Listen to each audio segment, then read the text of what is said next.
उदयपुर में आज क्या कुछ हुआ आप देखिए हमारे साथ।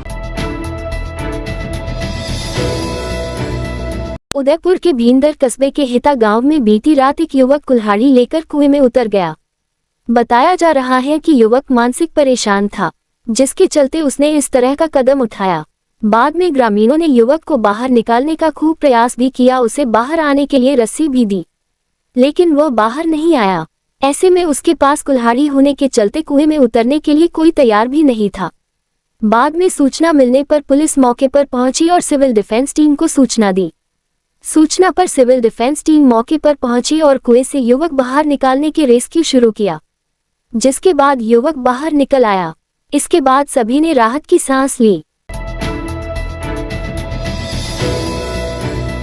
धूप के आगोश में झीलों की नगरी। जानकारी के अनुसार मौसम में आए बदलाव से इन दिनों कड़ाके की ठंड का एहसास हो रहा है। इसमें लेक्सिटी में धूध ही धुंध छाई रहती है। धुंध का असर सुबह से लेकर शाम तक इसका क्रम बना रहता है। इसी कड़ी में बुधवार को सुबह 11 बजे पिछोला झील की पाल से करणी माता रोपवे का लिया गया नजारा, जिसमें धुंध ही धुंध नजर आ रही है। दोपहर के समय गहराती हुई धुंध कुछ गज के फासले तक की दूरी पर देखना मुश्किल लगता है। कांस्टेबल भर्ती परीक्षा 2023 के लिए प्रदेश भर में अभ्यर्थियों का फिजिकल टेस्ट बुधवार को शुरू हुआ। 4 दिन तक चलने वाली प्रक्रिया को लेकर उदयपुर संभाग के अभ्यर्थियों का फिजिकल टेस्ट गांधी ग्राउंड में शुरू हुआ। पहले दिन चित्तौड़गढ़ जिले के अभ्यर्थियों का फिजिकल टेस्ट हुआ। इस फिजिकल टेस्ट में 3578 अभ्यर्थी शामिल हुए। सबसे पहले अभ्यर्थियों की 5 किलोमीटर की दौड़ कराई गई। इसके लिए अभ्यर्थियों के पैरों में कंप्यूटर चिप बांधी गई, जिससे दौड़ का वास्तविक समय कंप्यूटर में दर्ज हुआ। उसके बाद ऊंचाई और सीने का माप लिया गया। दोनों तरह की प्रक्रिया से गुजरने वाले अभ्यर्थियों की लिखित परीक्षा में प्राप्त नंबरों के आधार पर मेरिट बनेगी। उसी के आधार पर व्यक्तियों का चयन पुलिस में किया जाएगा। उदयपुर संभाग की आईजी अजय पाल लांबा ने बताया कि इस प्रक्रिया में पूरी तरह से प्रदर्शित बढ़ती जाएगी। उन्होंने कहा कि इस फिजिकल टेस्ट में किसी भी तरह की गड़बड़ी न हो और दलाल जैसे लोग अभ्यर्थियों को गुमराह नहीं करें। इसके लिए इंटेलिजेंस की टीम में सक्रिय रहेगी और किसी भी तरह की गलत हरकत देखने पर तुरंत कार्रवाई की जाएगी। नगर निगम द्वारा उदयपुर शहर को प्रदूषण मुक्त बनाने को लेकर कुछ दिन पूर्व एंटी स्मोक के मशीन का लोकार्पण किया गया था।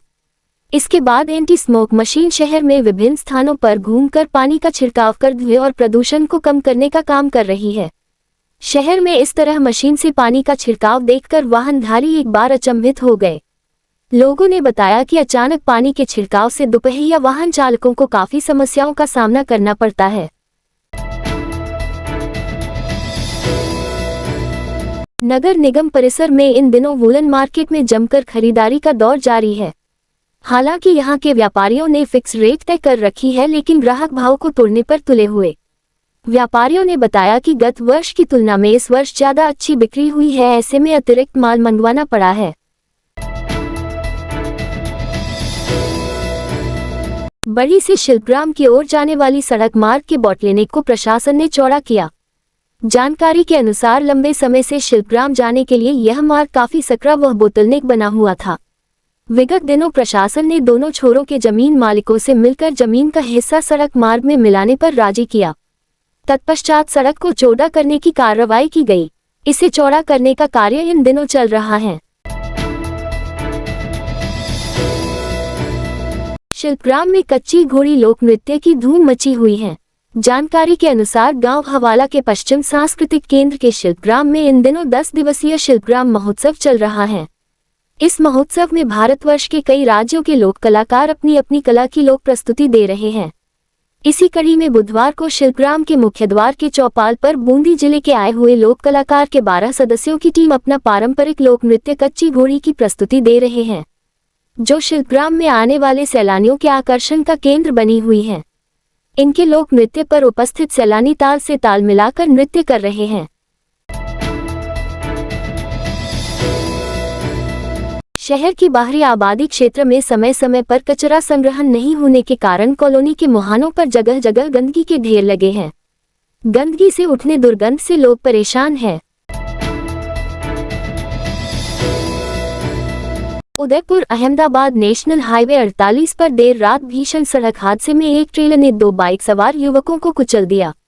युवक अपने गंतव्य की ओर जा रहे थे। इसी दौरान पीछे से आ रहे एक बेकाबू ट्रेलर ने इनको परसाद थाने के सामने रौंद दिया। दोनों युवक राजसमंद जिले के बताए जा रहे हैं। खबरों की खुशबू से सारा घर महकता है, हर रंग में ढला कहानियों से किस्सों तक ले जाता है बेरोक टोक, देश के हर हिस्से तक ये हकीकत का आईना है, ख्वाबों को सच करके दिखाता है। दैनिक नवज्योति आपके लिए, आपके साथ। ये थे आज के मुख्य समाचार। विस्तार से जानने के लिए पढ़ते रहिए दैनिक नवज्योति। दैनिक नवज्योति के YouTube चैनल को सब्सक्राइब करें और ताज़ा अपडेट के लिए बेल आइकॉन दबाएं।